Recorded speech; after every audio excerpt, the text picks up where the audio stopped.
like, is this somebody like Elon Musk with like something else in the well that they kind of want to like show off and they don't want to pay for any publicity for, and they don't want to try to put together some of one of these like Steve Jobs, Apple Fest kind of promotional skits? Like, how else do you show off and get all the pop you want for your brand new jetpack than to get seen by some commercial pilots at an airport? That's why you do it.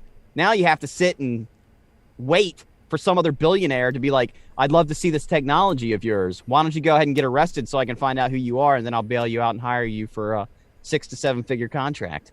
That's actually, I'm not a big conspiracy theory guy, but that's actually not too bad, because the only ones I've seen, you see the ones that are powered via the water, where they push the water out, and I've seen some of these, but you can't power it that long and that high.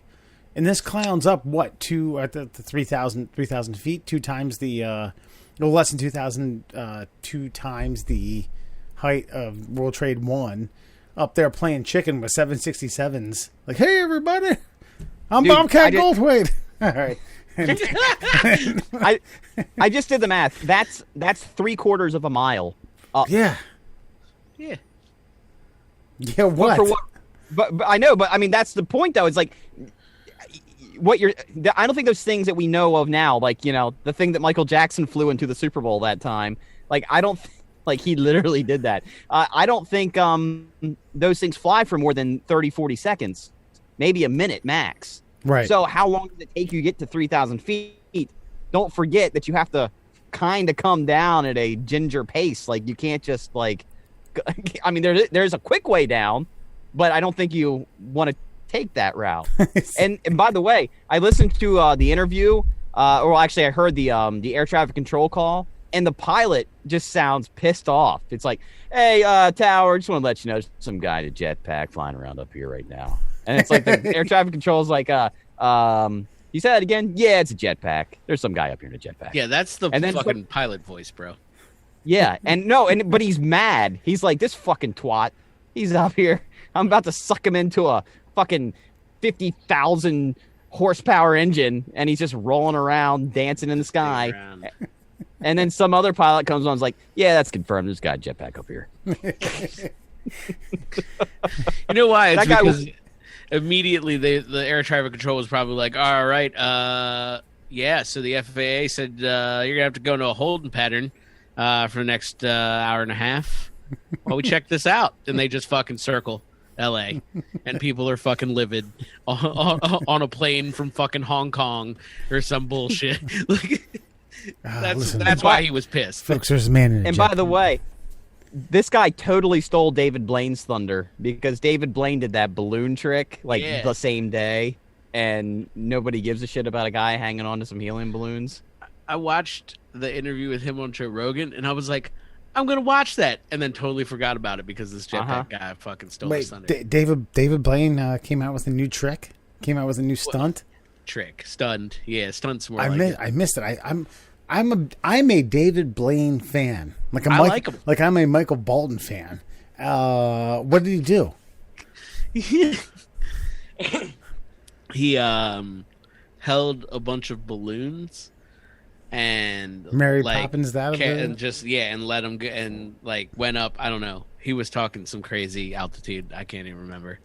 It was pretty tens high. Of thousands of feet, like 20,000 feet or something silly. He went 20,000 feet while holding on to fucking balloons. I'll look it back up, but like he was trying to go very high. Like, Jesus, man! Yeah. You guys usually cue me on to fucking really good news stories, and you gave me a bunch of bullshit this week. You gave me Carol Baskins and fucking Jetpack Man. Oh yeah, so 20,000 feet. It was on a YouTube. It was called Ascension. I'm gonna give you the option to screen share. David Blaine's. Here, I'll pull this article up. Yeah, I mean, if you want to watch a guy gently float into the sky, then this is the intro. But I mean, for apparently like 2 hours. It was like 3 hours long, or like 2 hours and 45 minutes of him just floating. We saw, and then he cuts himself off. What's any different than that guy who floated out of the solar system via Red Bull and then jumped off? Because he jumped off. What did David Blaine do? Just pop balloons and float back down? Yes, that's exactly what he did. That's actually kind of more badass. No, it's not at all. This guy, oh God, he had a really rough name, a really rough German name, like Hickenlooper or Hans Gruber. Red Bull guy? Hans Gruber? Hasselhoff. The guy that came down from the Red Bull suit that like blacked out because he was like pulling like 7 Gs because his body was in a mad spin from terminal velocity. Fucking human torpedo. Yeah. Yeah, that guy's a badass. Like, that's not David Blaine. That guy rode a weather balloon to the outside of the Earth's atmosphere and then fell from the sky. All right, so that's amazing. But to be fair, so I watched that Rogan. Did you listen to that Rogan by chance? Yeah, I listened. Yeah, Okay. I got the whole thing. So I watched that Rogan. That thing with the frog was fucking insane, by the way. But yeah, so he was explaining like the whole workup to this and the whole like I guess needing to hold his breath or being able to like deprive himself of oxygen. Yeah, and he explained to Joe Rogan like because I guess he did a stunt before where he held his breath for like a world record amount of time. Yeah, like 20 minutes almost. Yeah, it was like explaining how he can regulate his oxygen intake to be able to hold his breath for X amount of time. So yeah, he made it to 24,900 feet. And okay, so and then what he like started gradually popping balloons.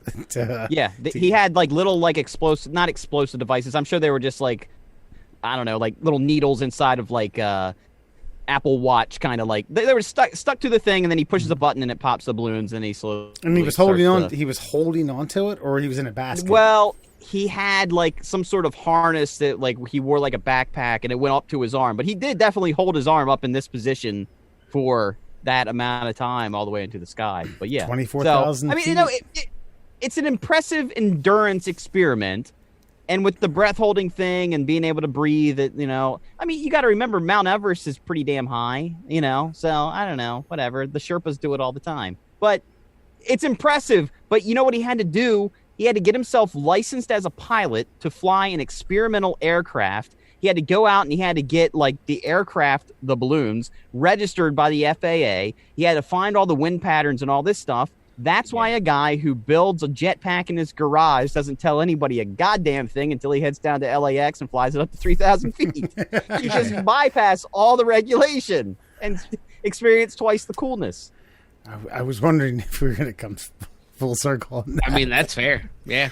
There's not much else to say. Shh. Don't move to Boston. Bring the kids back with me. Next episode. There's like 3 people that are getting any of your quotes that. right. Yep, none of it.